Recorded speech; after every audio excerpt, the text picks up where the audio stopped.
Welcome to the Triage Method Podcast Q&A edition with me, Gary McGowan, and my co-host, Mr. Patrick Farrell. How are you, Paddy? I am positively fantastic. As people are aware because they listen to our podcast, I recorded a podcast with Brian last week, which was posted on Monday. This is posted on Thursday. So I hope people enjoyed that. He wasn't, I was kind of complimenting, I was bigging him up, saying he's better looking than you, Gary, but I don't know if that's really the case. Yeah, I'm not sure about that now, to be honest. Anyway, I'm back, whether you like it or not, and we're going to be discussing a question today which came in on Instagram, and we kind of wanted to expand on it and elaborate on some thoughts around this question. But basically, the question related to, well, it was actually that I seem intelligent online. It was like basically that was the kind of comment that was part of it, that I seem intelligent online, asking if I had others in common with a few other people. So anyway, the question itself is not too important, but basically what we wanted to discuss was the idea that people can seem intelligent online or seem not intelligent online, and that may not actually reflect their true intelligence or the true understanding of a topic or knowledge, etc. And the reason we want to discuss this is not just to have a topic, a discussion that's unrelated to fitness. The reason we want to discuss it is because it's actually quite relevant to personal trainers and their use of social media. Because what tends to happen is that some personal trainers, if they're not like very outgoing people, they're not very confident, they can be very worried about putting up content online, about posts that about posting about anything really, or using their knowledge, because they feel like they'll never seem as intelligent as some of the other people. And they're so used to seeing the posts of others who, maybe plan out their posts. They might even copy and paste things at times, and they're curating exactly what they're saying in text format, etc. They're so used to seeing that they think that the standard is too high and that they wouldn't be able to meet it. So that's basically why we want to discuss it, because realistically, regardless of your current, experience as a personal trainer, you can almost always offer some value if you are using social media for that purpose. So maybe it's a client acquisition strategy.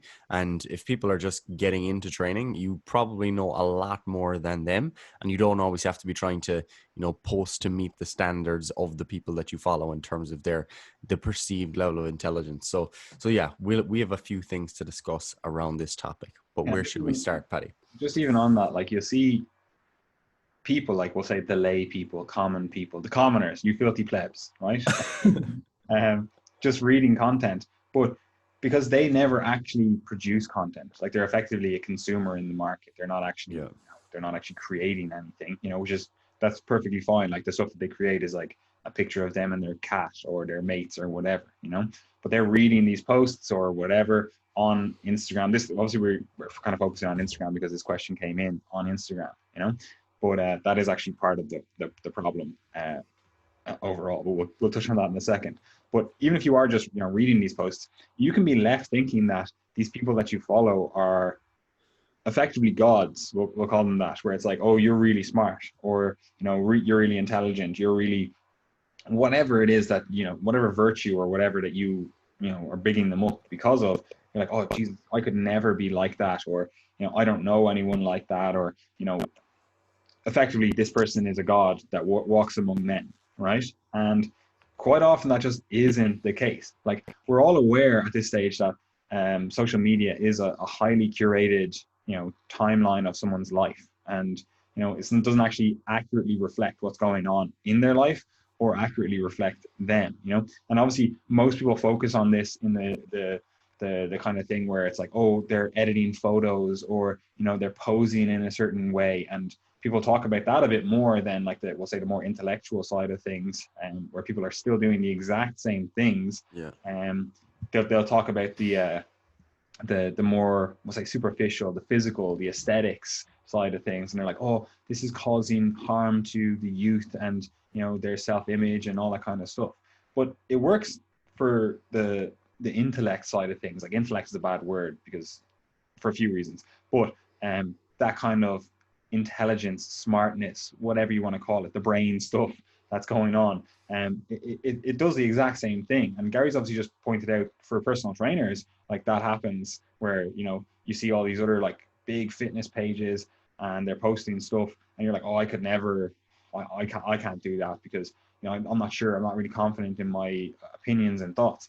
But that also happens to the, again, you filthy commoners, you lay people, and in that they'll read these posts on whatever topic is, philosophy, politics, you know, I don't know, economics, whatever, right?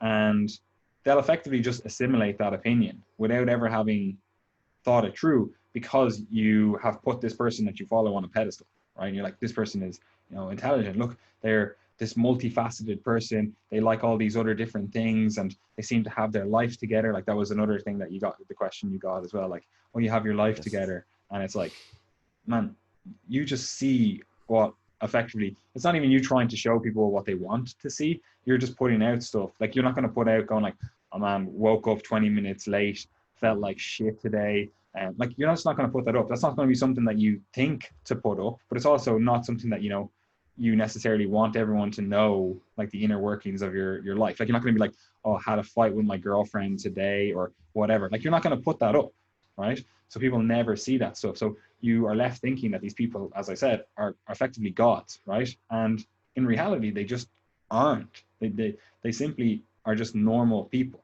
And I was saying to Gary before this, people kind of forget that people are multifaceted. Like you follow people for a certain thing. You know, maybe you follow a fitness person. Like obviously that's relevant for, you know, our career or whatever. You follow a fitness person, and they can, this can go kind of one of two ways. They can start talking about like, you know, philosophy. Like a lot of personal trainers and stuff are into philosophy because obviously they coach people, so it's relevant for like how you live your life. You know, they're effectively telling people how to live their life, you know, in terms of what they eat, how they train, you know, how they do their lifestyle management stuff, you know, all that kind of stuff. So that's why personal trainers are quite often, you know, interested in that. And they might not put that across the best way, you know, it might be a picture of them flexing and some quote by fucking, I don't know, Seneca or something. It's like this is not completely congruent, but nonetheless, you can understand why they are interested in that, like philosophy and stuff, or politics, you know, especially as it relates to nutrition and stuff. People get into politics because, you know, it's like, well, how do we do this on a mass scale? How do we get people to eat healthily and you know, avoid like obesity, diabetes, all those kind of things? How do we implement that on a mass scale? And again, then it starts getting into this kind of like sociopolitics and whatever you want to call it. And so you can understand why in our career, our field, people do have an interest in this stuff, right? But you might follow them because of their fitness content, but you start getting exposed to this other, or these other opinions that they have, right? And you start believing in those opinions, right? Or you might have opinions on those topics. You might be an expert in those topics, and you might be like, this person is so stupid with these thoughts.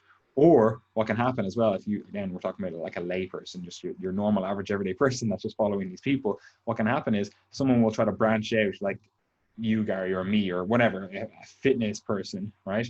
And they'll talk about something else on their story or whatever it is, right? And then people will reply to that. Like I've had this so much time, whenever I talk, like, say something about like economics or something, right? Like people will have their own opinion on whatever it is that I talked about.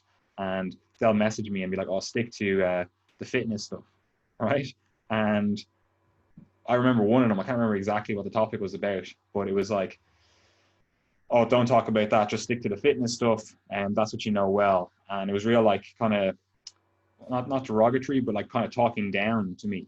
And whatever it was, they were saying, "Oh, don't talk about this, like basically I know more, that them as the individual knows more." And they were saying, "Oh, you're completely wrong." And then I was like, here's 5 papers in economics on why, you know, the thing I'm talking about is right. I was like, I'm completely open to having, you know, a dialogue here. If you think you have better information, I'd like to see it, because based on what I've read, this is it. And then they just never reply, because they actually haven't thought through those opinions themselves, but they're in that position where they look at you as the fitness person or whatever it is, right? And this is why Instagram and stuff is actually really toxic, because everyone has just created an image of themselves online, you know? Like I'm not going to be talking about all these random things that I believe in or, you know, read or whatever. Because I'm like, it just doesn't, well, first of all, I don't really go on social media. So that's obviously it's not gonna happen then as a result of that. But also it's like, it doesn't really do anything for my business, which is what I'm using that social media for, you know? So like, why would I talk about that stuff? Right. So again, this leads people to think that people are far less multifaceted than they are. And that brings me to the point here, which I just wanted to say. Um, like your mates are probably way more multifaceted than you think. They probably are far more intelligent than you think. They probably have these deep thoughts about different topics, but you never actually communicate with them because you're too busy fucking scrolling Instagram rather than actually talking to your mates, other than having these like superficial conversations and where you're like, oh, we just talk about like FIFA or whatever the fuck it is. You know, it's like you're not actually engaging in dialogue with these other individuals, right? And also, if you really think about it, and I was just saying to this to Gary just before we got on this, like most people that say this stuff to you, like you probably bullied the kid that had these same like you know, whatever interests when they were younger. You know, people were like, oh, philosophy, it's so good, or like you seem really intelligent because you read and whatever. It's like you literally probably bullied the kid that read books, was interested in philosophy, was interested in history, was all that when you were younger, you know, or you did nothing when the kid was being bullied. So it's like you only like this now, or you only see this as a virtue now because, you know, you're following this person that you think is like, you know, has their shit together or you look up to in some way, you know? So basically it's you're in a situation where it's just a clusterfuck of you don't know the person in front of you, right? The person you're reading this content from. Like you're effectively taking on their opinion, maybe mixing it with your opinion, but you don't actually understand where they're coming from, where they got that opinion. And as Gary said there, quite often it is just copied and pasted. Like you see this so much. Like obviously we're more aware of it in the health and fitness sphere. Like you'll see people that it's like you, like when I'm reading that, like I know you don't understand that. I know you just copied that and pasted it from somewhere, you know? And Gary used to always get this, like you used to get this quite a lot, where people would ask you your opinion on different things, and then they would just copy and paste your opinion and just kind of like tweak it a little bit. I used to do that as well, sometimes just to troll you. But you know what I mean? Like people will do that stuff. And it's like the intentions on Instagram and social media overall, it's so wayward that you can be left in a situation where you think someone is intelligent or maybe not intelligent, and that's the complete opposite of the actual reality because they've curated this image of themselves, you know? Yeah, and I mean, like you do as well to have the right to just be yourself, you know. So like in that example, like if you're a personal trainer and you want to, I don't know, share your thoughts on economics on your story or whatever, people tell you they don't like that. Like it's still completely your choice. Like you can share whatever you want, and I think that is important because sometimes something could be actually quite meaningful to someone and they want to share it on their social media because they're like, hey, this is actually a big part of who I am, and if I want to share my image, I want that to be it. And very often people shy away from that because, you know, they're like, oh no, but you know, people followed me because of, I don't know, I'm the person who squats heavy, and so I just post my squats or whatever. So yeah, like it's completely up to the individual what they wish to put online and what they wish to share. Like I know some people who they want to keep their social media strictly like for work, professional. They only share things related to health and fitness, and they might have loads of interests beyond that they never share. They might be very intelligent or have a lot of knowledge in another field. They might be well read in another field, but they're just like, yeah, I actually don't share that because I don't need that validation from others. You know, I just don't need it.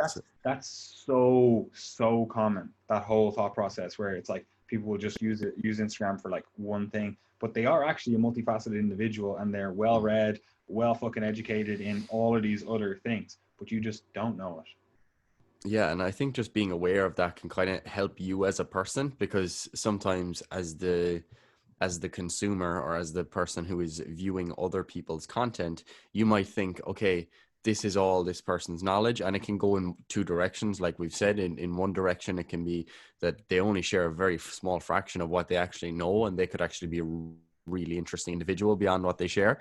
And then the other side of things is that they might actually just be literally operating at the limits of their knowledge. And like you brought up before the podcast, Patty, there's kind of like this recency bias where every time they learn something new or every time they read something new, straight on Instagram with it. You know, the thoughts barely even have the chance to marinate. It's just a case of passing on the next idea, the next idea, the next idea.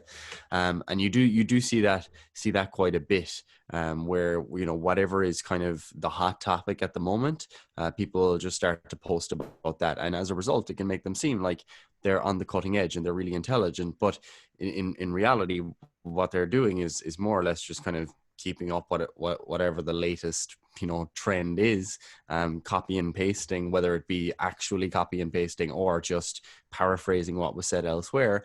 And I think like that's just something that you have to be aware of. You always have to be aware of that, because there's not really a way to know, like, is this person doing that? Like, is this person creating content that isn't necessarily within their knowledge, like, unless you actually know the person.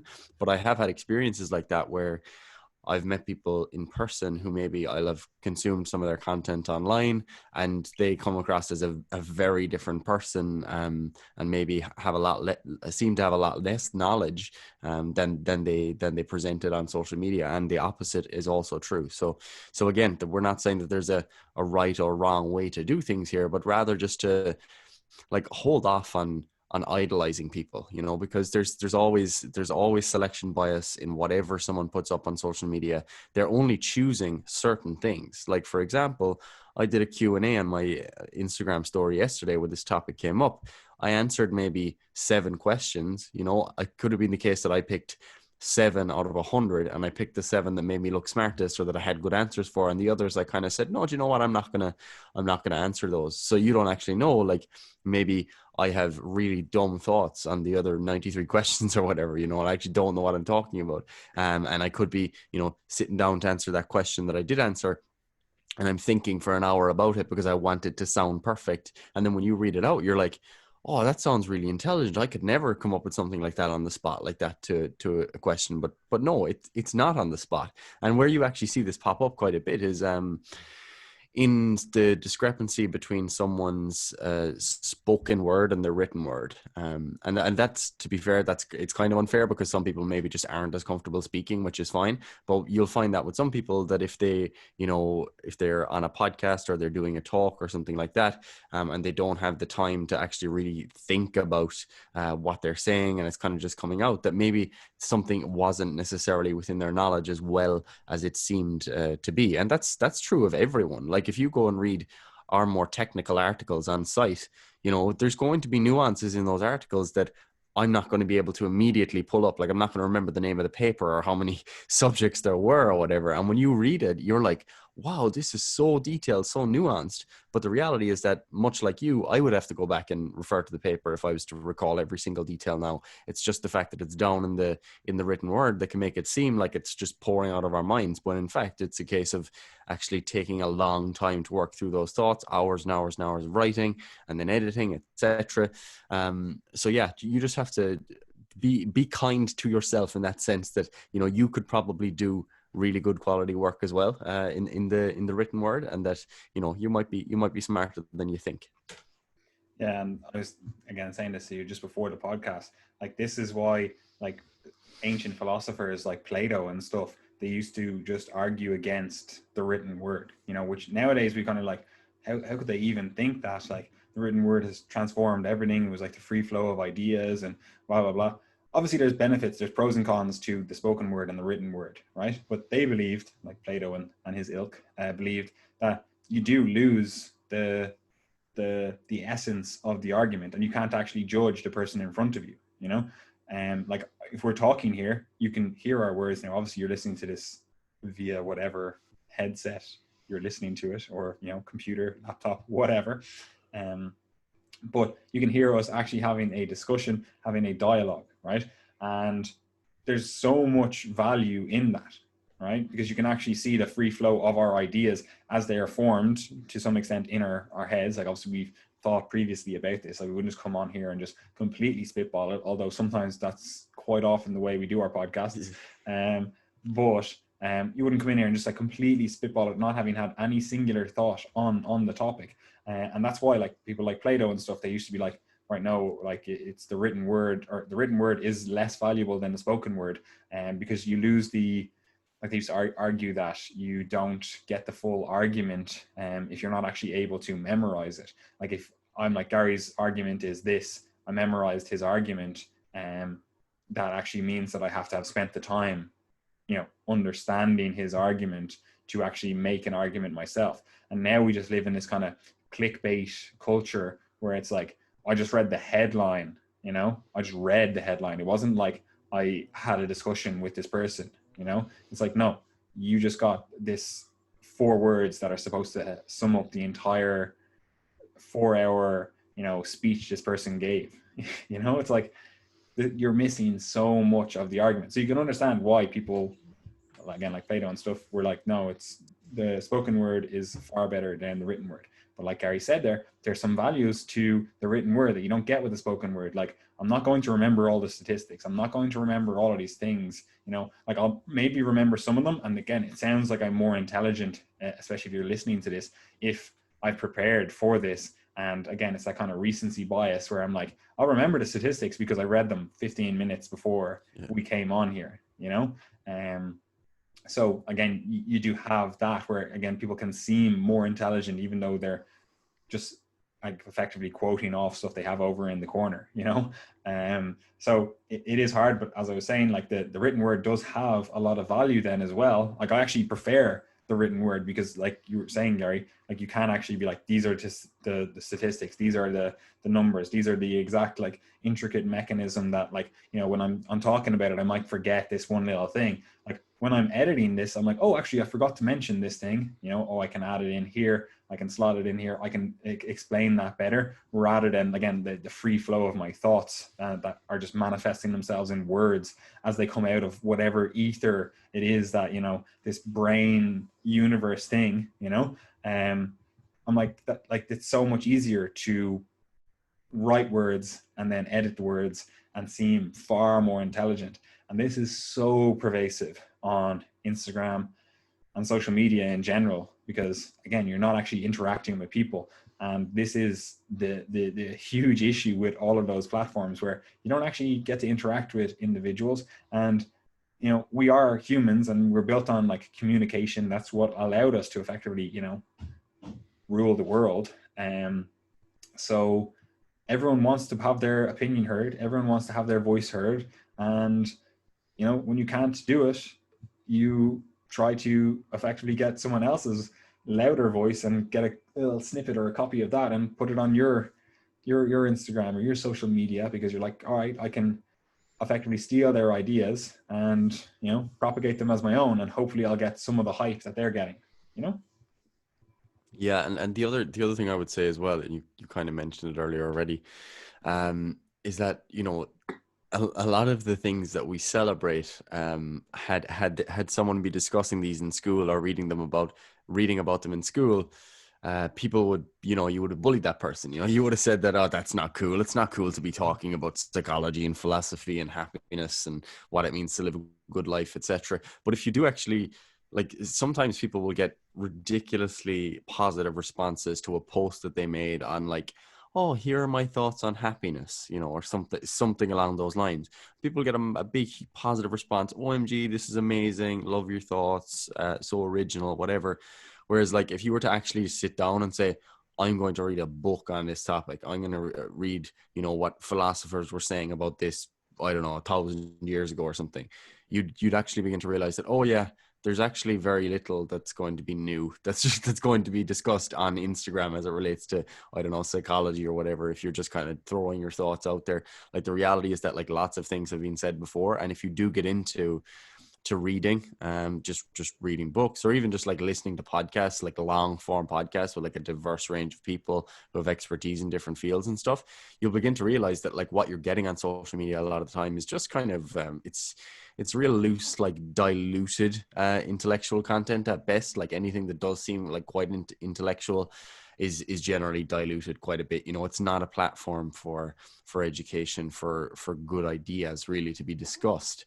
And I think that if you do, once you do venture beyond those horizons, because that's where people do initially come across a lot of things that they might then garner interest in. Like you might follow a philosophy memes page, you know, but you've never read any philosophy. Like I know so much about some philosophers that I've never read just from philosophy memes. And if I could reshare some of those on my Instagram, and people be like, oh, Gary's read loads about Wittgenstein or whatever, and it's like, no, actually I haven't read his work at all really.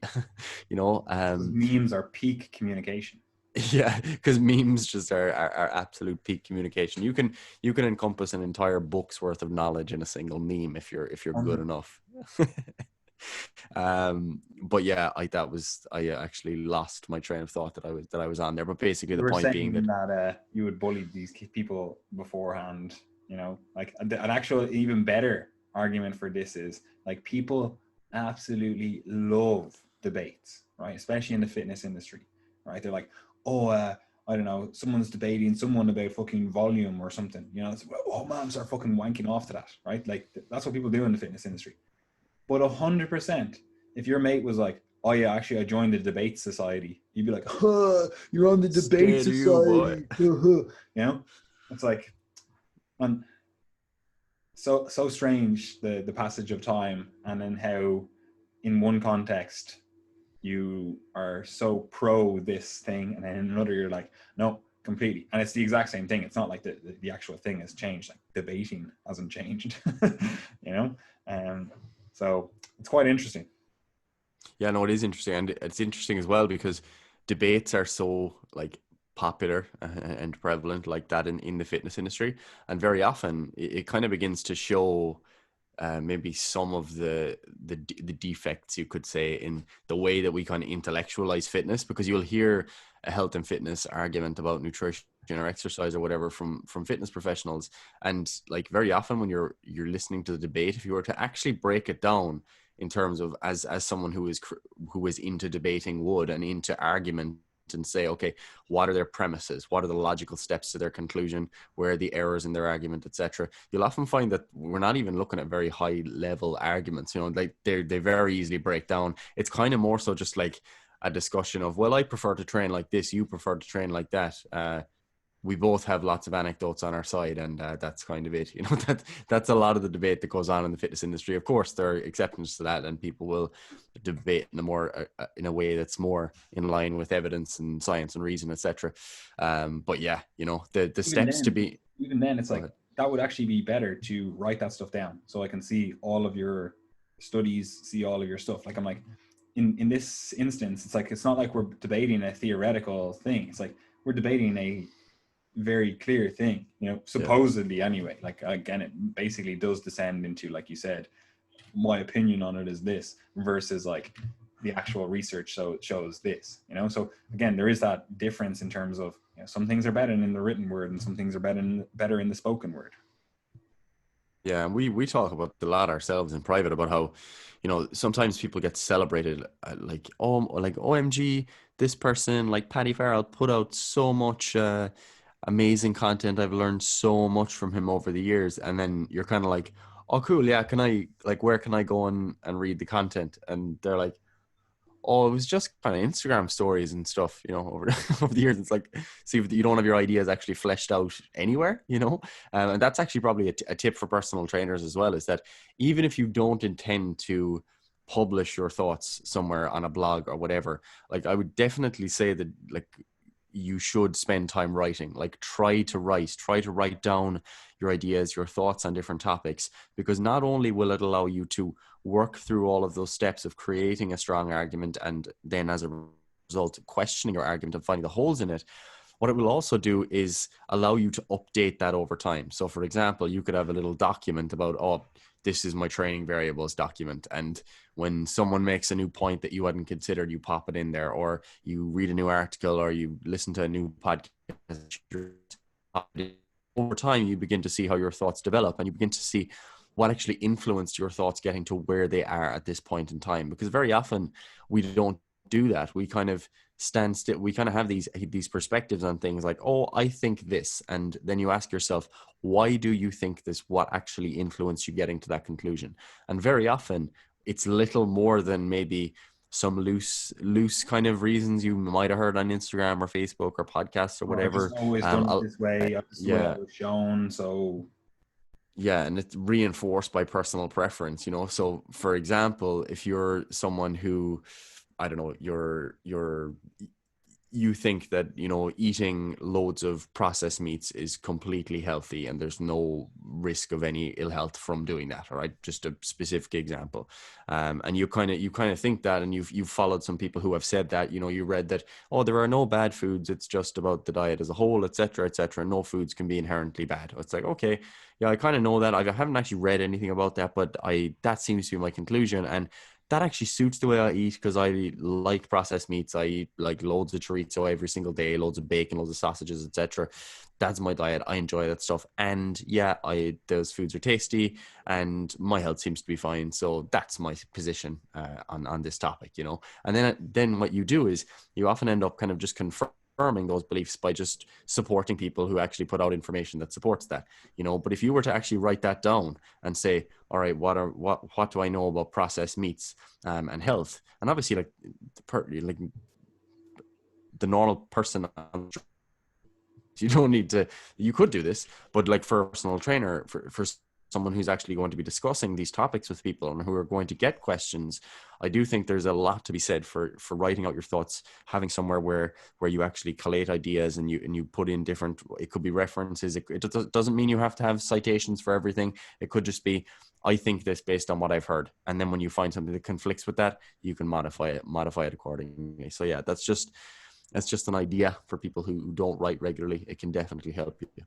and just in a completely different context, but it is actually the exact same thing. This is why journaling is so valuable, right? Yeah. Because you writing down your thoughts allows you to actually organize your thoughts, right? And actually see the flaws in your logic. Because again, like if you think of your thoughts, it's not like it's like this nice neatly written document that's like, oh yeah, this is the logical, you know, conclude, or the logical sequence of events and the logical whatever. It's like, no, it's all this jumble of different things, and you're like, I know this and I know this, I think I know this, and I heard something about this, and it's just all like free flowing all over the place, right?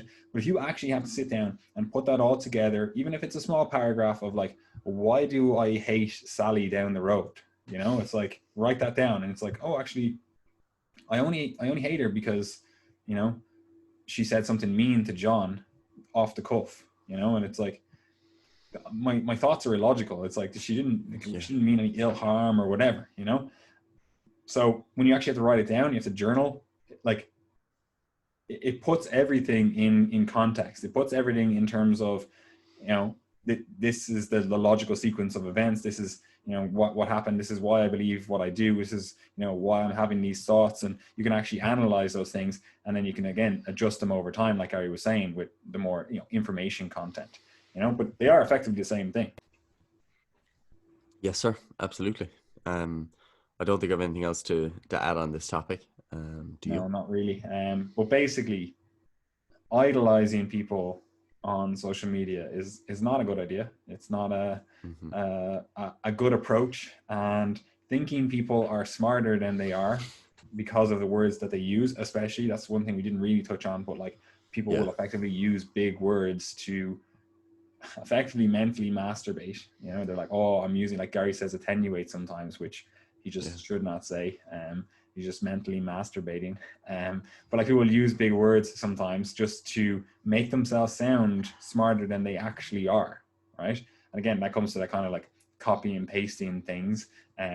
Like people will use words that, you know, if you actually know the topic well, you know that this person doesn't know what they're talking about because they're not really using the words in the right context, or they're not really using them in the right manner. But for the layperson, they're like, oh Jesus, like gluconeogenesis, like, whoa, well, that sounds like they know exactly what they're talking about here. I'm like, I'll definitely follow this person, you know. Like you can make it sound like you're smarter than you actually are, right?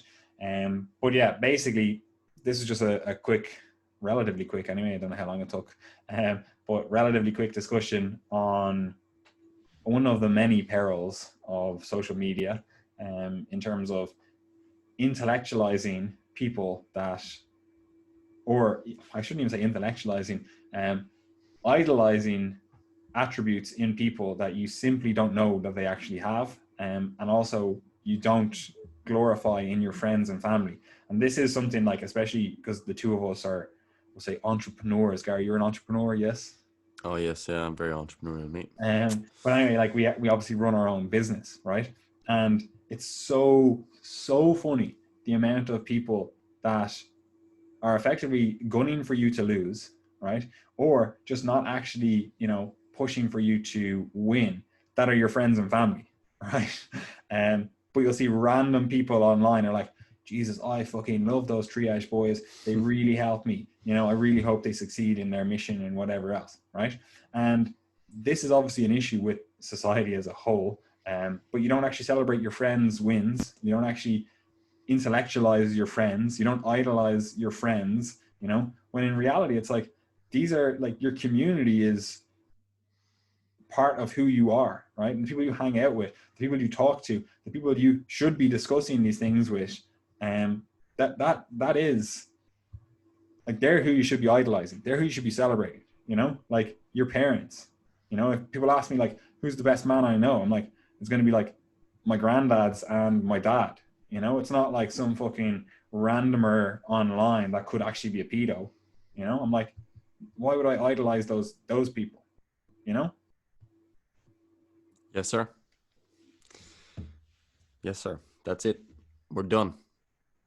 If you are Anyway, interested in upskilling as a coach, you can join the Coach's Corner. Okay. So if you're interested in, increasing your knowledge base, having somewhere to refer back to learn anatomy, to learn nutrition theory, to get access to coaching documentation that'll help you provide a better service for your clients, all that sort of stuff, that's all available in the Coach's Corner. So you can subscribe to that if you happen to be interested. We do also have online coaching spaces available.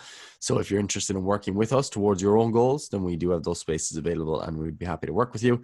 What else do we have going on? We do have a newsletter, the Triage Method newsletter, which you can subscribe to below, as well as what's the other thing that we have? Facebook group, the Triage Method community. You could subscribe to the Facebook group below. That's open access, so you can just join, ask questions, post stuff, whatever you want to do. That's also how we kind of keep up with people. If we have, new articles or whatever it happens to be, they'll be popped in there ASAP. And you can just follow us on social media generally, as well as the podcast. So Triage Method Podcast, obviously, leave a rating and review if you would be so kind.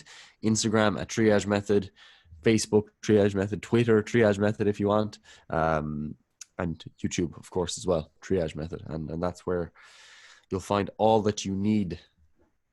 what I would suggest is definitely read our articles, because people do this all the time when they're like, oh, do you have an opinion on this or whatever? I'm like, I have an entire article series on this, but because we live in this kind of clickbait, oh, here's my Instagram single post that's going to talk about this highly nuanced topic, and I'm going to put it down in like, a few sentences. Like, you're not going to get great information that way. So, sit down, make yourself a coffee, decaf if you want, and have a read of an actual article and see how what we're saying we do is flesh out ideas. I would definitely suggest that, because again, I know people listen to the podcast but then don't actually read our content, and you're probably missing out, because we basically just chat shit on the podcast, whereas we actually make good, honest, decent content for our website. Well, I do. Gary, he's a bit slacking these days. Some might say that. Yep. Anyway, Gary. Anyway, goodbye. It's too easy. It literally Peace is. out.